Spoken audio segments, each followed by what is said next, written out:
I recently took the brand new OM5 Mark II to a local rock show in a small venue.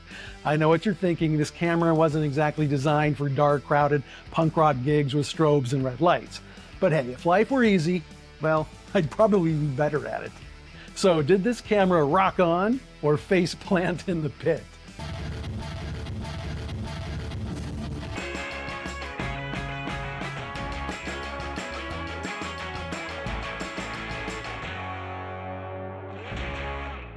The show was at the Yucca Tap Room in Tempe, Arizona, and the band is called Insomniacs.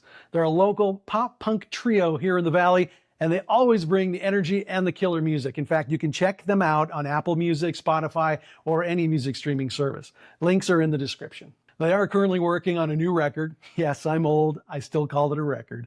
And as my father would have said, this band's young and full of piss and vinegar. We are Sadgasm, and this song is called Politically Incorrect. I will say the OM5 Mark II did a pretty good job, as you can see from these images. I champion the micro 4/3 format, but I'll be the first to admit this type of situation is not the format's strong suit. It clearly can be done, and I'll be discussing the pros and cons, but after using the OM5 and the OM1 for live events like this, the stack sensor in the OM1, OM1 Mark II, and the OM3 are definitely a better choice for my experience. However, as you can see, it's not impossible with the OM5, and I wanted to push this new camera to its limits, and I'd argue with anyone that it may not be perfect, but micro 4/3 can competently tackle any genre. That'll do, Donkey. That'll do. This is not a sponsored video. However, OM System did lend me this OM5 Mark II, but did not tell me what to do with it or what videos to make. They have no input into this content. The lenses I use in this video are mine and purchased by me, either new or used. The affiliate links in the description, though, do help grow this channel. So I strolled into the Yucca Tap Room with the OM5 Mark II and 4 sharp fast primes. Yes, 4 lenses. Why? Well, because I can. A huge advantage of micro 4/3 is the compact nature of the gear. I usually take the newer version of the Mzuiko 12 to 40 mm f2.8 Pro when using the OM1 Mark II, as it works so well with that stack sensor. But given the limitations of the non-stack sensor in the OM5, I figured using faster primes would level the playing field. And again, carrying 4 lenses wasn't an issue, as these things are tiny. I had the camera and 4 lenses in this compact think tank bag. So is there any good news after using the OM5 Mark II in this situation? Well, actually, yes.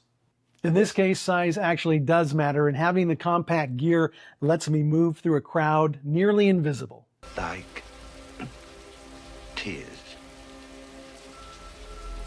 in rain. And like all current OM bodies, the OM5 Mark II has excellent in-body stabilization to allow for longer handheld shots. The non-stack sensor definitely benefited from using these fast, compact primes, which are sharp, even wide open, at f1.8, so let in the light. Go into the light. No! All of these primes are pretty affordable brand new, but even more in budget on the used market. I was shooting in RAW plus JPEG, and the camera did a great job with its in-camera processing of those JPEGs. It allowed for immediate use of the images. You can use the OI Share app on your phone to connect to the camera and quickly post JPEGs to your socials. Of course, it's not all rainbows and unicorns. There are some hard truths. I know you were expecting a clip from A Few Good Men, but that would be too obvious. I beg your pardon? So here's the not so good stuff to be expected. Autofocus with the OM5 Mark II in low light situations, especially with those red lights, was problematic at best. It did a fair amount of searching, and the eye detection was hit or miss. Dynamic range is tricky with those stage lights. Expect blown highlights. And depending on the length of the show, especially if you're capturing video, the battery life will warrant bringing at least 1 extra with you. And speaking of video, the OM5 Mark II failed miserably during this show. Well, the video itself was okay, but the in-body microphone could not handle the volume in the room and clipped so much that the footage is practically unusable.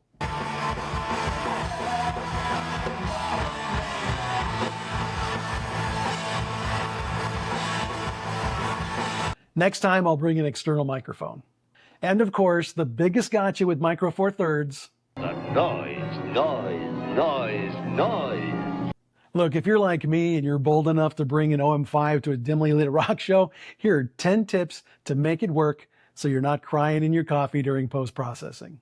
First thing, shoot RAW. I always shoot RAW, but if you are someone who prefers JPEGs, I would recommend selecting RAW plus JPEG so you have some options. The OM5 does a great job with JPEGs, but having that extra wiggle room with your RAW files is a must-have in my opinion. Tip number 2, shoot in manual or aperture mode. Now, I like manual because I'm a control freak, but using aperture mode and exposure compensation is always a good option. Manual focus with peaking will be your best friend, as the autofocus on the OM5 may not be up to the task due to the changing lighting conditions. Number 4, use the fastest glass you've got. When using the OM5, I suggest fast primes. In my experience, the non-stack sensor just isn't up to the task, even when paired with the 2.8 Pro zooms. f1.8, 1.4, 1.2 will save the day. Number 5, use continuous autofocus and sequential shooting. The mechanical shutter provides up to 6 frames per second, and the electronic shutter 10 frames per second. Either should be adequate. With that many frames, something will be in focus, and hey, storage is cheap, so have a couple extra cards with you. The goal is to get the shot, and if you have to go through a few more frames in post, so be it. Now, while the OM5 Mark II will go up to 30 frames per second in high speed mode, the exposure and focus are locked, so I would not recommend that in this situation. Configure custom modes and buttons. Before the event, create specific modes and buttons for the show so you don't have to dive into the menus during the performance.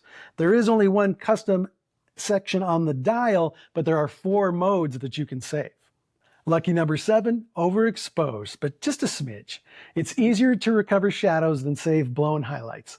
Now, I didn't do that enough this time around, so I need to follow my own advice. Number 8, be sure to cap your maximum ISO. Now, I try to stick to a maximum of 6400, but I will increase up to 10,000 if I have to. And that leads into tip number 9, use noise reduction in post-processing. Noise isn't the purgatory it used to be. With tools like Lightroom, Luminar Neo, Topaz on One, and others, noise reduction is now just a click of the button with little loss to image quality. In fact, the OM Workspace software does a really good job of fixing noise using the native RAW files. And number 10, lean into the chaos. Embrace the imperfections. Creativity is king, especially during post-processing. Try black and white for a grainy punk aesthetic, or interesting presets that can be found in Luminar Neo or Lightroom. Hey man, it's rock and roll, anything goes. But I do have one more bonus tip. Have fun. Enjoy the show, appreciate the experience, and don't sweat any missed shots. Hey, I'm primarily a nature and wildlife photographer, so I'm used to disappointment. And any good frames I get at a rock show is a night well spent. And then it's time to go get a beer. I do want to take a few minutes to cover the prime lenses I used. Recently, I posted a video regarding what I called an oddball 20mm f1.4 Pro that you can watch here, and I'll add a link at the end of the video. Another oddball is the 75mm f1.8. This is not a Pro lens, but the optics and build quality are superb. It is metal construction, but not weather sealed, and provides a full frame equivalent field of view of 150 millimeters. The fast 1.8 aperture makes it a great option for close-ups in small venues. Now, I have the older Olympus version, but there is a new OM branded model. This lens was released back in 2012, so the newer OM branded lens, while essentially the same optically, will give you newer components. This is very sharp, and I don't use it as much as I should. And it is one of the bigger primes, which is still pretty small compared to the APS-C and full-frame lenses. It also has the MSC autofocus system, movie and still compatible. So minimal focus breathing makes it a great lens for video. It is on the pricier side. For the standard prime, it's around $799 new here in the US. But on MPB, where I got mine, you can find it for around $400 or possibly cheaper on eBay. The 45mm f1.8 is about $400 new in the US, and in some cases can be found for less than $200 used. And I think this is one of the best values for a portrait lens available. It's so small, very sharp, and has the excellent MSC autofocus, so you can use it for video. And every time I pick it up, I just want to cuddle it like a little puppy. It provides a 90mm field of view, fast autofocus, and for indoor venue shoots, it's great for that 2/3 body shot. The 25mm f1.8 Mark II is the new rebranded and rebuilt version of this amazing prime. The lens provides a full frame equivalent of 50mm, and this version of the nifty 50 is now metal construction and IPX1 weather sealed. It also has MSC autofocus, so it's primed for video. This lens is great for getting full body shots or stepping back a bit and getting 2 or more performers in frame. You can pick up the original plastic Fantastic version, which is still the same optically, it's just not weather sealed. You can get it for around $200 used or maybe even less.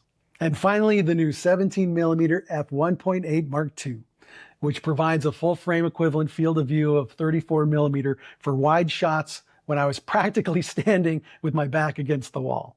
This was also recently rebranded and released with an all-new IPX1 weather-sealed metal body, but now missing the popular manual clutch in order to keep it about the same size. The original non-weather sealed version can be found for as low as $150 on MPB. So what's the verdict? Well, the OM5 Mark II is not a low-light monster.